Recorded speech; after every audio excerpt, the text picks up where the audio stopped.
नमस्कार। डीडी राजस्थान के कार्यक्रम दिशाएं में आप सभी का हार्दिक स्वागत और अभिनंदन है। दर्शकों, शिक्षा के महत्व के बारे में हम सभी जानते हैं। शिक्षा हमारे व्यक्तित्व का निर्माण करती है। शिक्षा न सिर्फ व्यक्तित्व का निर्माण करती है बल्कि संपूर्ण रूप से, समग्र रूप से हमारा विकास करती है। और शिक्षा के बारे में तो हम सब जानते हैं। कहा जाता है कि अपूर्वा कोपि कोशोऽयं विद्यते तब भारती व्यतो वृद्धि मायाति क्षयमायाति संचयात्। दुनिया का एकमात्र ऐसा खजाना जिसके लिए कहा जाता है कि ये खर्च करने पर बढ़ता है, ये है शिक्षा। इसीलिए हमारी आज की जो चर्चा का विषय है वो है करियर इन हायर एजुकेशन। इस संबंध में जिन खास मेहमानों को आज हमने यहाँ पर आमंत्रित किया है, चलिए आपका परिचय उनसे कराते हैं। और सबसे पहले स्वागत करते हैं हमारे साथ मौजूद डॉक्टर सविता किशोर जी का और डॉक्टर सुमन मौर्य जी का।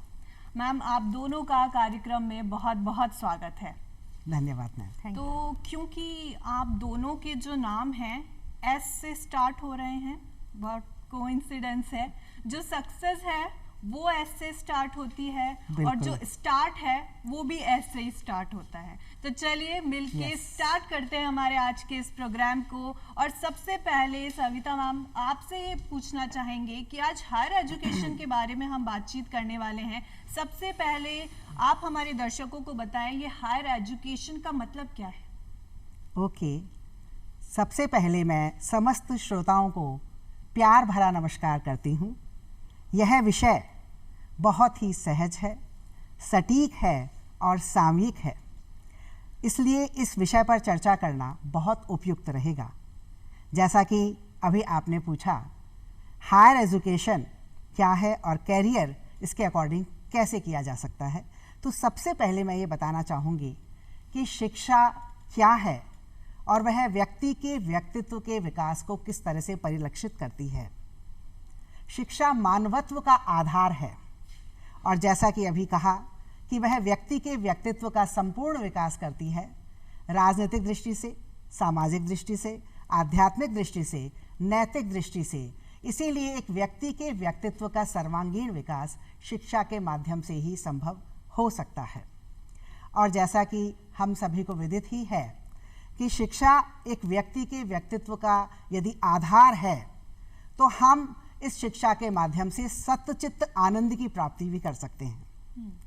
उसका कारण यही है कि एक व्यक्ति सहज हो जाता है और एक व्यक्ति सतर्क हो जाता है, कर्मशील हो जाता है और वह व्यक्तित्व का विकास जो है उसी के माध्यम से किया जा सकता है।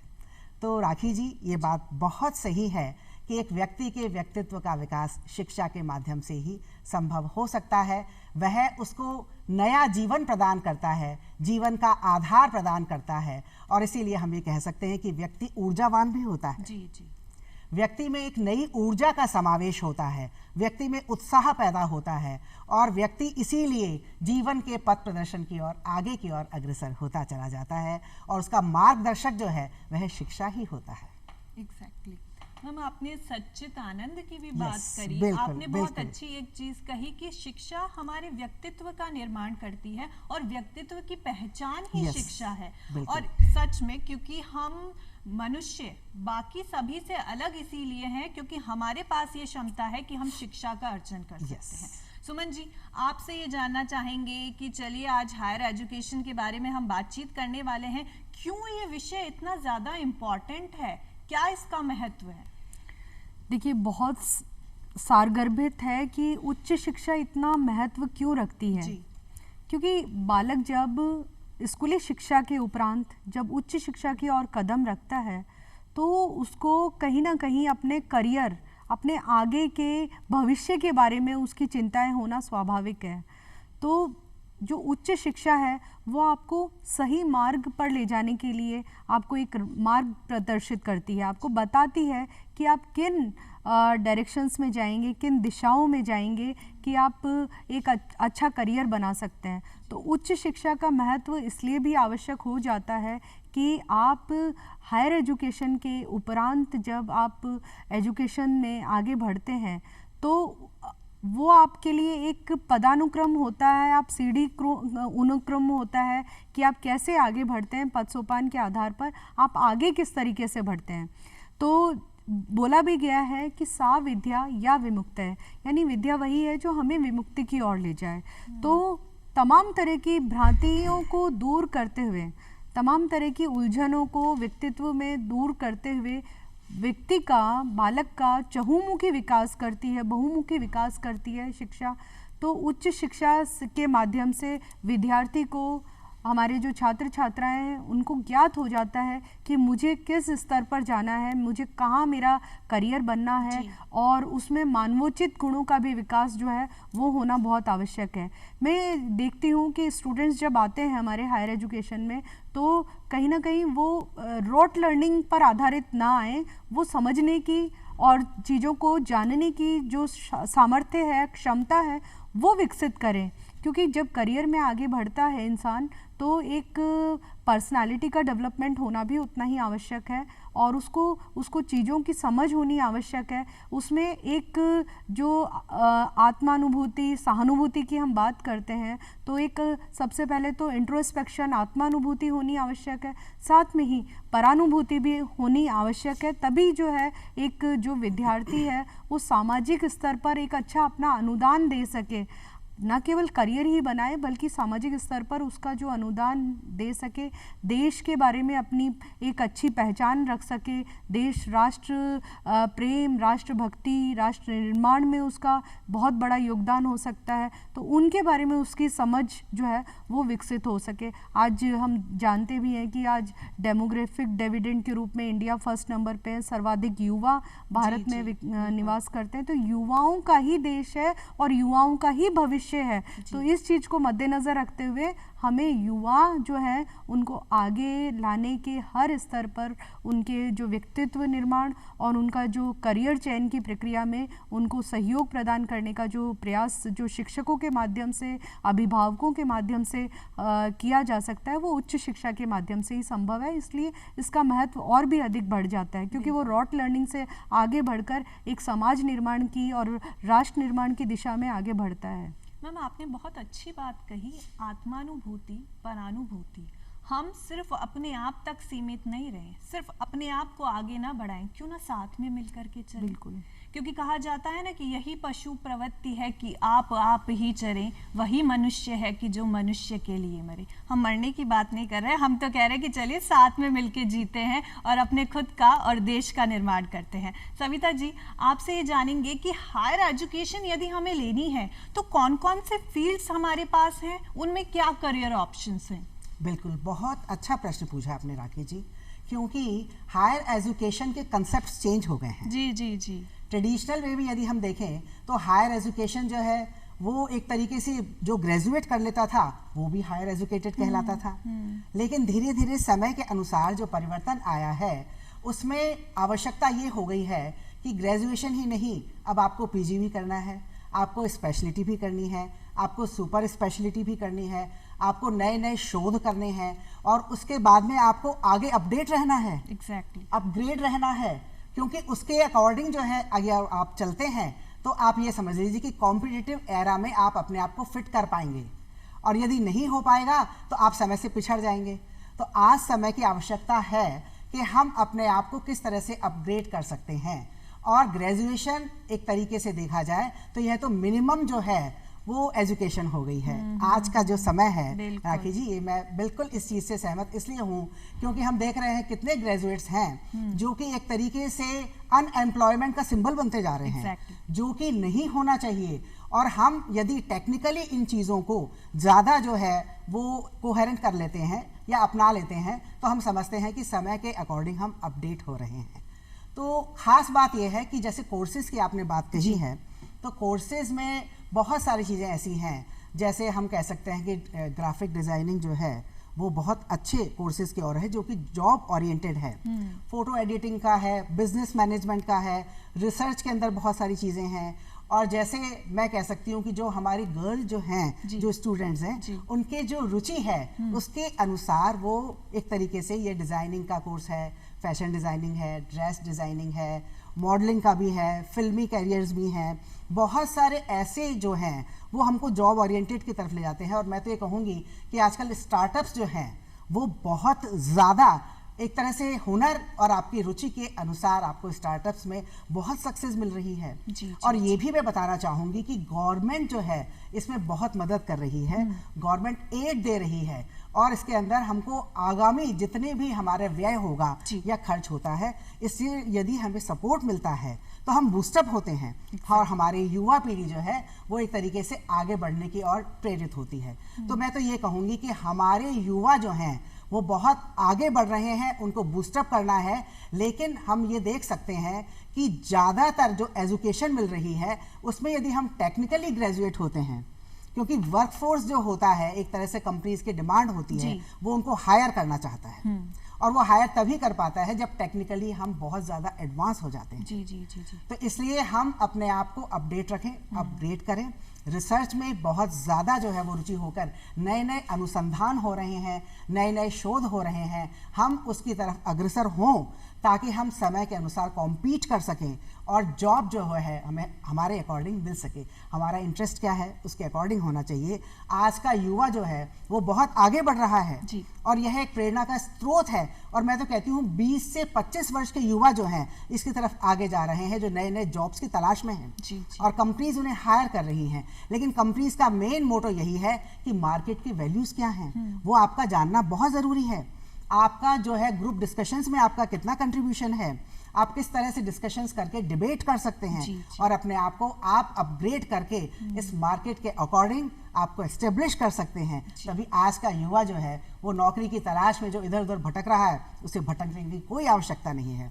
वो अपने आप को सही तरीके से, सामयिक तरीके से फिट कर सकता है और किस तरीके से अपने आप को आगे बढ़ाना है उसकी और प्रेरणा का स्रोत जो है वो बन सकता है। ठीक है मैम, आप कह रहे हैं कि भाई नॉर्मल रहने से काम नहीं चलेगा, अपने आप को अपडेट करना है, अपग्रेड करना है। और सही बात है, हम तो पुराने वर्जन के फोन यूज नहीं करते हैं। जब हम चीजें यूज नहीं कर रहे हैं तो अपने आप को तो अपडेट करना ही पड़ेगा। एक पुराना जमाना था, मैं कहूंगी कि पुराना ही था, क्योंकि आज जो आपने हमें फील्ड्स बताए ये तो आज के टाइम के हो चुके हैं। कि यदि पिताजी से पूछा जाए कि पापा मुझे कौन सा कोर्स करना है, भाई दो ही ऑप्शन है, या तो डॉक्टर या इंजीनियर। लेकिन आज ऐसा नहीं है, बहुत सारे ऑप्शंस हैं हमारे पास जिन्हें चूज करके हम अपना करियर बना सकते हैं। सुमन जी, आपसे जानना चाहेंगे कि ठीक है, चीजें तो हमें बहुत सारी पता चल गई कि भाई ये कर सकते हैं, ये कर सकते हैं, लेकिन जब इस पथ पे आदमी आगे बढ़ता है ना तो वो अग्निपथ बन जाता है कई बार। अब ये अग्निपथ नहीं बने,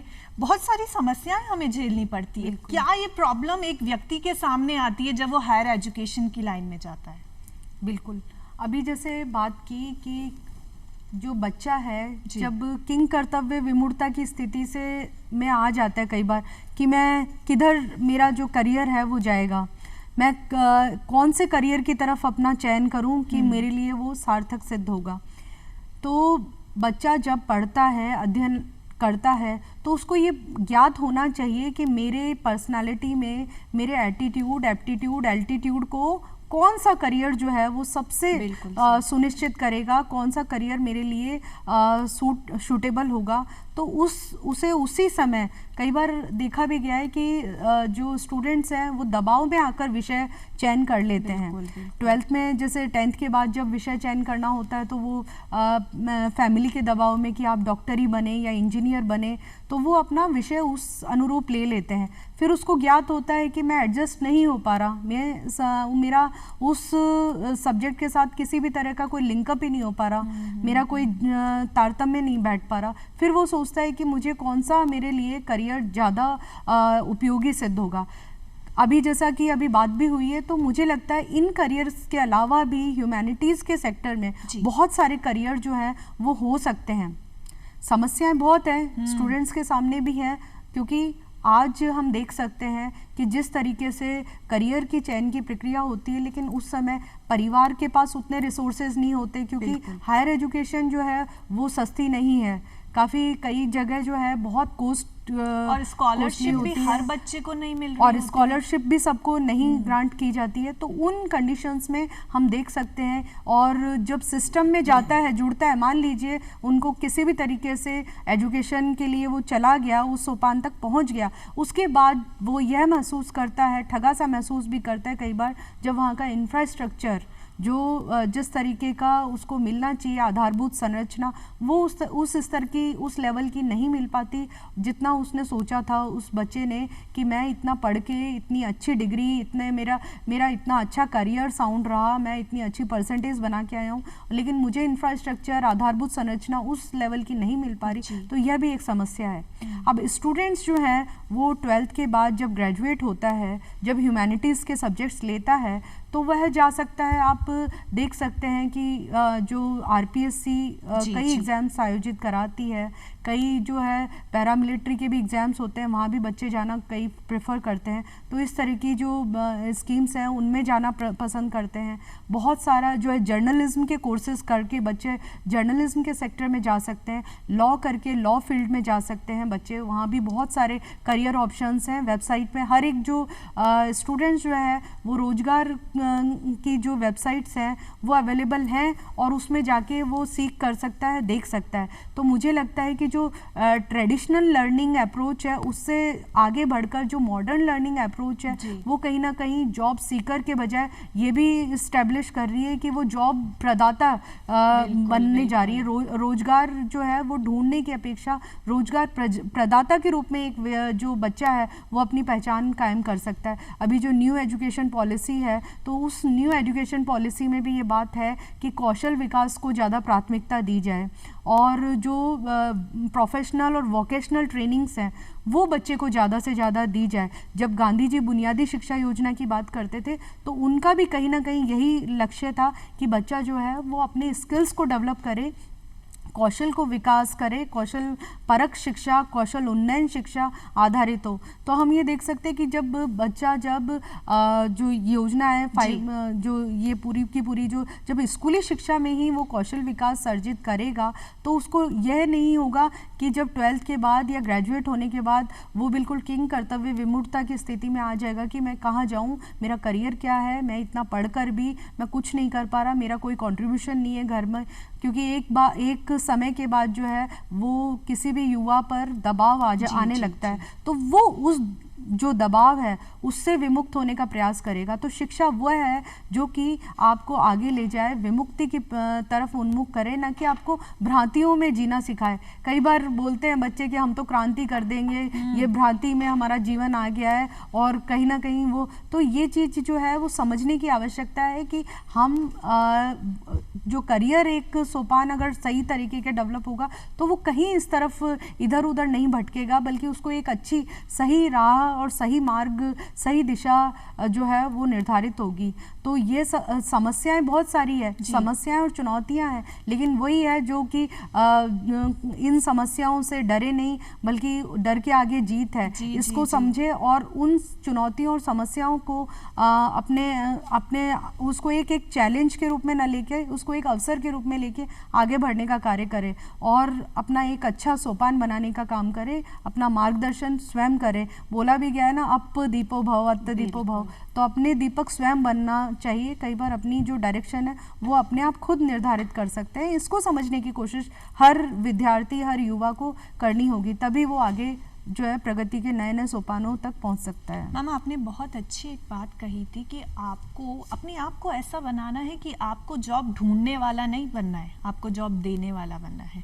शुरुआत में आपने ये जिक्र किया था कि भाई ज़रूरी नहीं है एक जो कोर्स की लाइन चलती जा रही है, या मान लीजिए मेरा कोई फ्रेंड है या मेरी कोई फ्रेंड है जो कोर्स वो कर रही है, ज़रूरी नहीं कि मुझे भी वो करना चाहिए, क्योंकि मेरा पर्सनल इंटरेस्ट अलग है। हमें ये भी ध्यान रखना चाहिए अपने करियर ऑप्शन को चुनते समय कि हमारा इंटरेस्ट किस चीज़ में है। सिर्फ जो दौड़ चलती हुई जा रही है, भेड़चाल जिसे कहा जाता है, उसमें शामिल नहीं होना है हमें। और रिस्क की, चुनौतियों की, समस्याओं की बात तो हर जगह होती ही है। जीवन जीना कौन सा इजी चीज़ है, जोखिम तो इसमें भी है। अब क्या जीना छोड़ देंगे? नहीं छोड़ते ना। तो अपने आप को इस टाइप का हमें बनाना है, अपडेट और अपग्रेड करना है, तो ये चीज़ हमें कहनी है। और फिर जब समस्याएं हमारे सामने आए तो कह देना है कि आंधियों से कहो जरा औकात में रहे, हम परों से नहीं हौसलों से उड़ा करते हैं। ऐसा अपने आप को बनाना है। मैम, आपने कहा था कि आजकल तो जो ग्रेजुएशन है वो तो हायर एजुकेशन की उसमें आती नहीं है, बिल्कुल, बिल्कुल। चीज़ें बदल चुकी है। तो मान लीजिए अब लेनी ही पड़ेगी हमें तो हायर एजुकेशन। यदि ले रहे हैं और नहीं ले रहे हैं, मान लीजिए हमें लगता है कि नहीं बहुत है इतना ही, तो यदि जो व्यक्ति हायर एजुकेशन ले रहा है उसको क्या फ़ायदा मिल रहा है? हायर एजुकेशन बेसिकली आपकी पर्सनैलिटी को डेवलप तो कर ही रहा है, आप में कॉन्फिडेंस बिल्डिंग कर रहा है। This is the main thing. बिल्कुल। और जब एक व्यक्ति के आत्मविश्वास में बहुत बढ़ावा होता है या इजाफा होता है, तो मैं ये कहूँगी कि वह किसी भी क्षेत्र में जाकर के अपने आप को एस्टेब्लिश कर सकता है। बिल्कुल बिल्कुल। उसकी हॉबीज़ के अकॉर्डिंग वह अपने आप को सेट करता है कि ये जो माहौल है, इस माहौल में मैं अपने आप को किस तरीके से फिट कर सकता हूँ। और उसके लिए कॉन्फिडेंस बिल्डिंग जो है वो हायर एजुकेशन से ही आता है। जी जी जी। वो ये महसूस करता है कि बदलते हुए समय के अनुरूप मुझे जो शिक्षा प्राप्त करनी चाहिए थी, यदि वो मैंने पूरी तरह से प्राप्त कर ली है, तो मैं आज जीवन के हर क्षेत्र में कामयाब हो सकता हूँ। इसीलिए मैं कोटेशन मुझे याद आ रही है, उठ जाग मुसाफिर भोर भई, अब रैन कहाँ जो सोवत है, जो सोवत है सो खोवत है, जो जागत है सो पावत है। तो हमारे स्टूडेंट्स को भी एक सचेत रहना है, सक्रिय रहना है और एक तरह से सहज रहते हुए इस बदलते हुए समय के अनुरूप आगे बढ़ना है और अपने कदम को मजबूत करना है। मैं ये कहना चाहूँगी कि उच्च शिक्षा के क्षेत्र में यदि हम देखें तो वास्तव में 1000 तो हमारे यहाँ यूनिवर्सिटीज़ हैं जी, 40,000 कॉलेजेस हैं और 4 करोड़ तक एनरोल्ड हुए हैं हायर एजुकेशन के स्टूडेंट्स। तो आप देखिए उच्च शिक्षा के क्षेत्र में भारत ने तो कीर्तिमान हासिल किए हैं। जी जी जी। और अमेरिका और चाइना के बाद में तो भारत है जिसने अपने आप को हायर एजुकेशन में सेट किया है। तो ये तो बहुत बड़ी बात है राखी जी। मैं ये चाहती हूँ कि हमारे स्टूडेंट्स आगे से आगे इसी तरह से बढ़ते जाएं। जैसे अभी बात हो रही थी, बहुत सारे सेक्टर्स हैं, आईटी सेक्टर्स में तो क्रांति सी आ गई है और यहाँ पर स्टूडेंट्स बहुत ज़्यादा उन्मुख हो रहे हैं क्योंकि टेक्निकली अपने आप को साउंड करना चाह रहे हैं जी। और ये बहुत आवश्यक भी हो गया है। तो हम ये नहीं कह सकते हैं कि दूसरे फील्ड जो है उसमें हमको वो चीज़ नहीं मिल पा रही है। हर फील्ड में कैरियर्स हैं, हर फील्ड में कैरियर्स हैं। इसलिए आज का जो बदलता हुआ समय है उसमें हम केवल जॉब की तलाश में रहें और भटकते रहें, ऐसा नहीं होना चाहिए। हम हमारी रुचि के अनुरूप हमें सब कुछ मिल सकता है। इसीलिए हम ये मान कर चलें कि हम अपना सेटअप करें, अपना विकास करें और आत्मविश्वास जो है वो हायर एजुकेशन हमें देगी, अवश्य देती है और देती रहेगी। इसलिए हम ये महसूस नहीं करें कि यार हमको ये सब नहीं मिल पा रहा है। हमारे स्टूडेंट्स कई बार डिप्रेशन में चले जाते हैं, उनको ये लगता है मैंने सब कुछ तो हासिल कर लिया लेकिन मुझे नौकरी क्यों नहीं मिल रही। कई बार ये प्रश्न जो है वो इतना ज़्यादा है कि जहन तक चला जाता है और ऐसा लगता है स्टूडेंट्स अब जो है भटक रहे हैं। लेकिन ऐसा नहीं है। इसका एक मूल कारण ये है कि जब हम ग्रेजुएशन करते हैं जी, और एक हम टेक्निकली ग्रेजुएट होते हैं जी, इन दोनों में थोड़ा फर्क हो जाता है। तो नौकरी के जो अवसर होते हैं वो टेक्निकली अपने आप को साउंड करने के बाद में ज़्यादा हमें उपलब्ध हो जाते हैं। और ज़्यादातर यूनिवर्सिटीज़ जो हैं वो वर्कफोर्स जो है वो नहीं दे पा रही है और इसीलिए कई बार ऐसा महसूस होता है कि जहां पर हमें जाना चाहिए वहां पर हम नहीं जा पा रहे हैं। तो इसके लिए आवश्यकता इसी बात की है कि हम अपने आप को एक्सप्लोर करें। जी जी जी। बदलते हुए समय के अनुरूप हमें अपने आप को एक्सप्लोर करना पड़ेगा ताकि हम हायर एजुकेशन का बेनिफिट ले सकें जी। और ज़्यादा से ज़्यादा अवसर जो हमें मिल रहे हैं उनको हम यूटिलाइज कर सकें। तो मैं यही कहना चाहूँगी कि हायर एजुकेशन हमारा कॉन्फिडेंस बिल्डिंग करती है, हमें मोटिवेट करती है। देखिए मोटिवेशन तो बहुत ज़रूरी है क्योंकि राखी जी देखिए ऐसा है, मोटिवेशन के बिना तो कुछ भी नहीं है। बिल्कुल। हम यही कह सकते हैं कि कोशिश करने वालों की कभी हार नहीं होती। इसलिए हमें सर्वदा कोशिश करनी चाहिए और हम कोशिश करते करते आगे बढ़ सकते हैं क्योंकि सीढ़ियां वे तलाशते हैं जिन्हें छत पर जाना है। सीढ़ियां वे तलाशते हैं जिन्हें छत पर जाना है, आसमां में जाने वाले तो उड़ान भरते हैं। जी जी जी। तो हमें हमारा एक तरीके से कॉन्फिडेंस बिल्डिंग तो करना ही है। मोटिवेशन जो है वो बहुत आवश्यक है क्योंकि पॉजिटिव थिंकिंग हमें इस और आगे लेकर के जाती है। हम सकारात्मक तरीके से यदि रहते हैं, किसी भी चीज़ का विश्लेषण यदि हम पॉजिटिव वे में करते हैं तो हमारे पास 4 रास्ते निकल आते हैं। बिल्कुल। और इन 4 रास्तों में से एक रास्ता हमारे अनुरूप होता है जो हमें आगे बढ़ने के लिए प्रेरित करता है। इसलिए हम ये मानकर चलें कि हम पॉजिटिव थिंकिंग से यदि हायर एजुकेशन को गेन करते हैं तो उसके बहुत सारे अपॉर्चुनिटीज हमारे सामने हैं। हम उसको सिर्फ एक्सप्लोर करें और हम खुश होकर के देखने का प्रयास करें कि अरे भाई मेरी रुचि यहाँ कहाँ है और उस रुचि के अनुसार मैं एम्प्लॉयमेंट के अंदर कहाँ मैं जो है वो आगे बढ़ सकता हूँ। और ये मोटिवेशन हमें बड़ों से भी मिलती है, मार्गदर्शन हमें मिलता है और उसके अनुरूप हमें आगे बढ़ने का प्रयास करना चाहिए ताकि हम एक सुंदर और सुदृढ़ समाज की रचना कर सकें। और यह हायर एजुकेशन हमें एक तरीके से मोटिवेशन के माध्यम से आगे बढ़ने के प्रयास करने के माध्यम से हमें अग्रणी करता है और नवीन कीर्तिमान हम हासिल कर सकते हैं। और एकला चालो रे का कंसेप्ट है, हमें आगे तो बढ़ना पड़ेगा, लेकिन देखिए यदि आप आगे बढ़ते हैं तो 10 लोग आपके साथ चलेंगे और आपको नया मार्ग दिखाएंगे और मार्ग प्रशस्त करेंगे। इसलिए higher education is very important. तो मतलब मैम हमें शहंशाह बनना है कि जहां हम खड़े हो जाएं, लाइन हमारे पीछे से चालू हो जाए। ठीक है। तो आपने पॉजिटिव सोच के बारे में बात कही, आपने कॉन्फिडेंस के बारे में बात कही कि पॉजिटिव सोच तो हमारे अंदर होनी ही चाहिए। यदि नहीं है तो हमें हमारे सामने जो अवसर है वो भी नहीं दिखाई देगा। इसी तरीके से कि मान लीजिए कमरे में हम हैं और लाइट गई हुई है, उस कमरे में हमारे सामने हमारी चुनौती है पर अंधेरे के कारण दिख नहीं रही। जैसे ही वो बत्ती जलेगी ना वही चीज हमें दिख जाएगी। आपने कॉन्फिडेंस की बात कही थी और यदि हम आत्मविश्वास की बात करते हैं तो यदि हम स्वामी विवेकानंद को याद ना करें तो हमारी दिशाएं वाला कार्यक्रम पूरा नहीं होगा। और उसका कारण स्वामी विवेकानंद तो खुद कहते हैं उठो, जागो और लक्ष्य प्राप्ति तक विश्राम न लो। हमें टारगेट ओरिएंटेड होना होगा। और उन्होंने कहा कि अपने आप को हीन समझना दुनिया का सबसे बड़ा पाप है। तो हमारे पास बहुत सारे ऑप्शंस हैं और मैम इसी ऑप्शन के बारे में आपसे बात करेंगे कि पीएचडी के कोर्स होते हैं, ये एमफिल वगैरह होते हैं। आपने यूपीएससी आरपीएससी के बारे में भी बात करी थी, इनके बारे में आपसे विस्तार से जानना चाहेंगे कि अगर इन कोर्स में कोई विद्यार्थी अपने आप को एनरोल करता है तो उसे क्या क्या फ़ायदे होंगे। जी बिल्कुल। सबसे पहले तो जब आरपीएससी, क्योंकि मैंने क्वालिफाई किया हुआ है, मैं आरएस सर्विसेज में रही थी और 3.5 साल सेवाएं दी, तो पता है कि किस तरह की प्रक्रियाओं से विद्यार्थी जो है गुजरता है।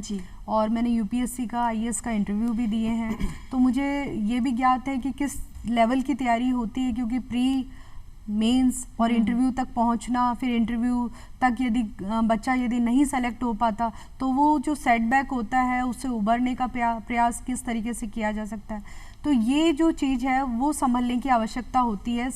और विद्यार्थी जो है वो एक कंसिस्टेंट अपनी स्टडी जारी रखे, एक सस्टेनेबिलिटी रहनी चाहिए कि कहीं ये ना हो कि प्री में क्वालिफाई नहीं कर पाया, प्रीलिम्स रह गया तो सोचे कि नहीं अब कुछ नहीं हो सकता, आगे का मार्ग मेरा अवरुद्ध हो गया।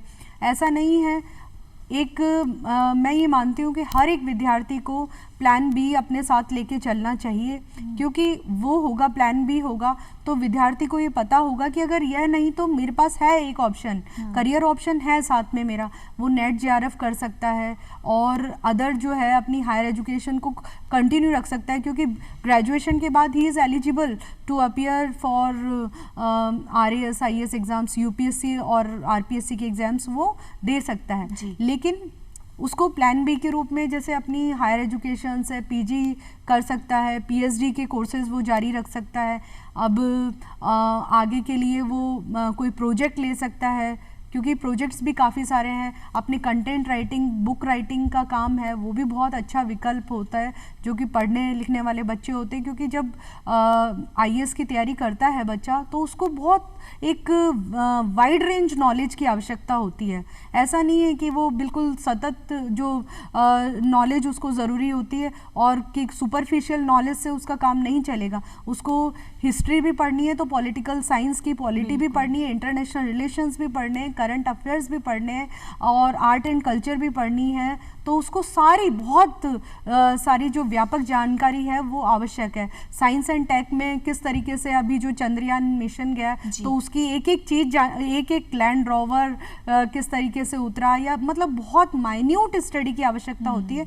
तो ये जो चीज़ें हैं उसको करंट अफेयर्स और जो न्यूज़पेपर रीडिंग्स, उसके माध्यम से उसको जानकारी प्राप्त हो सकती है। अभी मैंने बात की थी कि न्यू एजुकेशन पॉलिसी में जैसे साथ में, क्योंकि उसमें ये समावेशित किया गया है कि अकाउंटेबिलिटी कैसे डेवलप की जाए, एक्सेस कैसे डेवलप की जाए, हर विद्यार्थी की जो रीच है वो एजुकेशन के लेवल पर हो, और साथ में जो बच्चा है वो उसमें कुछ समझने की सामर्थ्य विकसित हो, अफोर्डेबिलिटी हो, कि हर एक विद्यार्थी जो है वो एजुकेशन तक पहुंच सुनिश्चित हो। आज देखा गया है कि जो हायर एजुकेशन के बाद यदि बच्चा, ये देखिए आफ्टर ग्रेजुएशन के, वो सोचेगा कि मैं कोई कोचिंग या ट्रेनिंग ले लूं, तो वो इतनी महंगी होती है, इतनी एक्सपेंसिव होती है, कई बार अफोर्ड ही नहीं कर पाते। तो इस तरह की जो अफोर्डेबिलिटी सुनिश्चित करने के लिए सरकार की कई स्कीम्स हैं जिनके माध्यम से उसको वो प्राप्त कर सकता है। जैसे अनुप्रति योजना चल रही है जिसके माध्यम से जो हमारे जो विद्यार्थी, होनहार विद्यार्थी हैं, वो एडमिशन ले सकते हैं वहाँ, और कुछ एक कोटा निर्धारित किया जाता है विभिन्न संस्थाओं के माध्यम से जहाँ वो एजुकेशन प्राप्त कर सकते हैं। इसी तरीके से यदि वो कॉलेज लेक्चरर बनना चाहते हैं तो नेट JRF उन्होंने कर रखी है, या PhD के लिए एनरोल हो सकते हैं, जिससे कि आगे उनका जो प्रोफेसरशिप या टीचिंग लाइन में वो अपना करियर बना सकते हैं।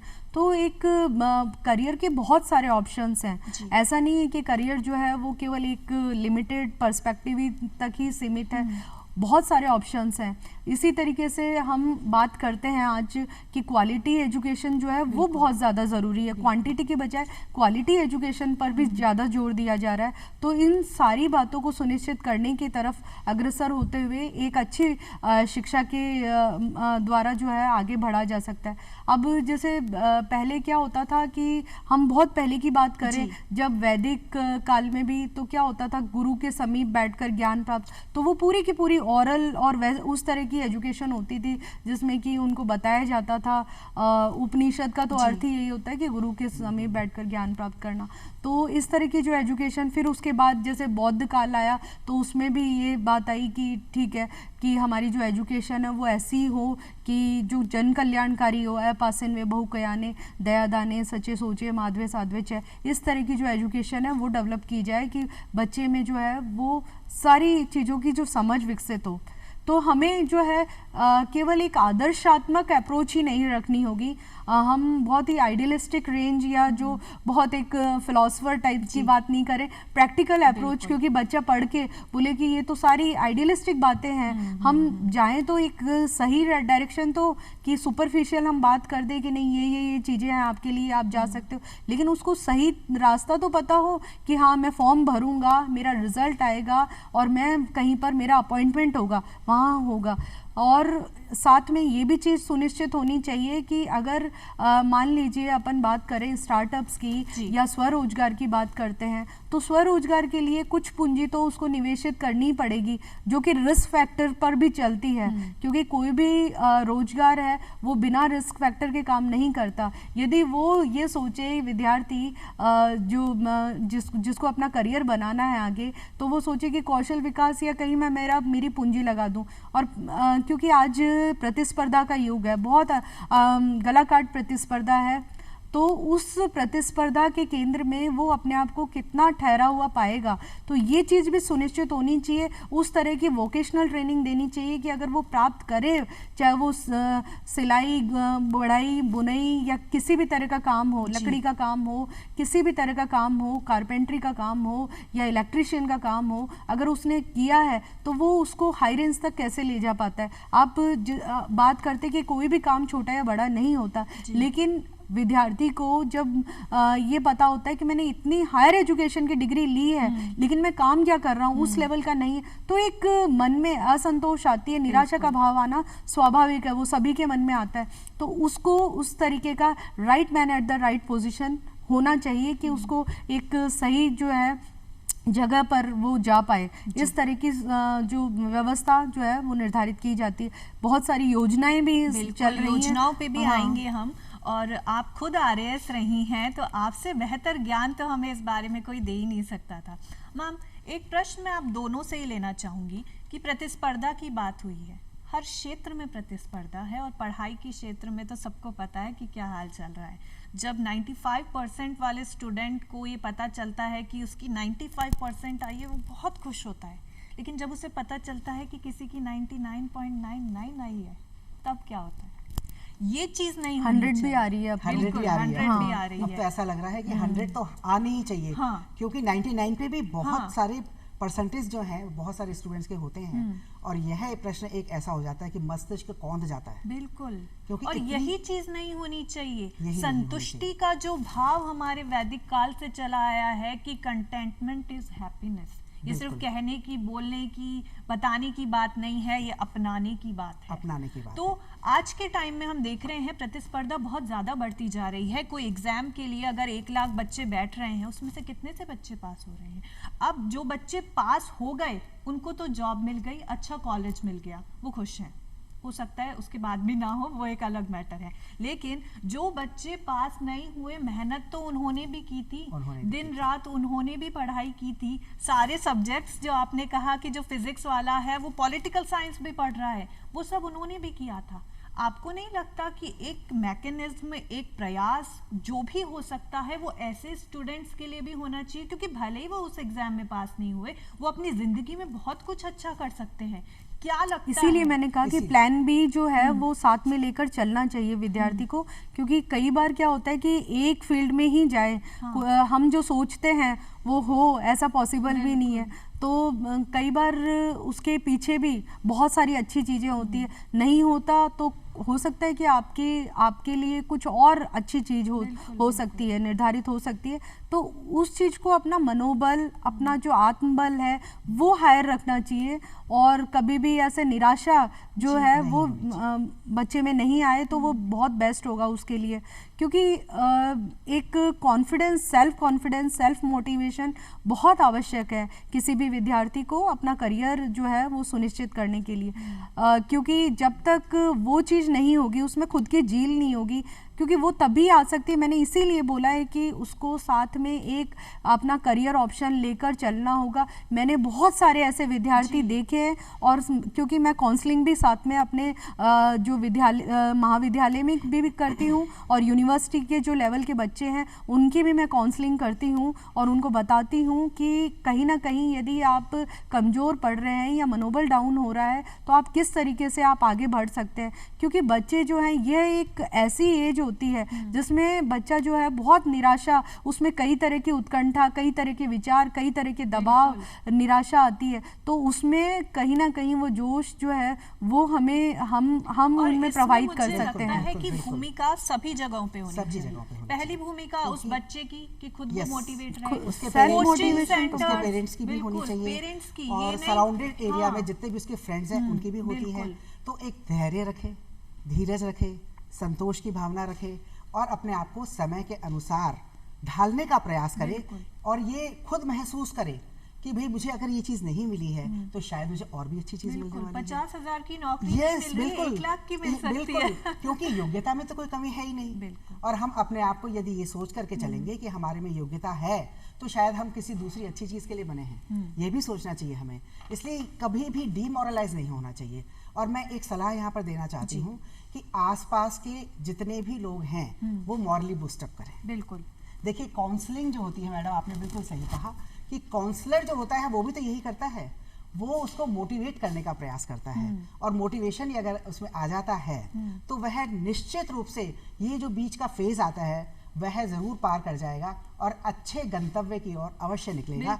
और इसमें परिवार की बहुत बड़ी महत्वपूर्ण भूमिका है। घर वाले ये ना कहें अरे देख पड़ोसी के बेटे के इतने नंबर आए, तुझे तो देखो तुम्हारा तो कुछ हुआ ही नहीं, और तुम्हारे फ्रेंड का तो बहुत कुछ हो गया। जबकि शायद मुझे लगता है कि पढ़ता तो वो भी उतना का उतना ही था, उसमें भी वही योग्यता है। लेकिन कई बार बहुत सी ऐसी परिस्थितियां हो जाती हैं कि वो उनके ऊपर हावी हो जाती हैं, और इसलिए वो जो चाहता है वो उस समय में नहीं कर पाता है, या गेन नहीं हो पाता है, या बहुत सारे पॉइंट्स पे परसेंटेज जो होती हैं हैं वो आपके किस तरह से जो है परसेंटेज को बनाती हैं और बिगाड़ती हैं।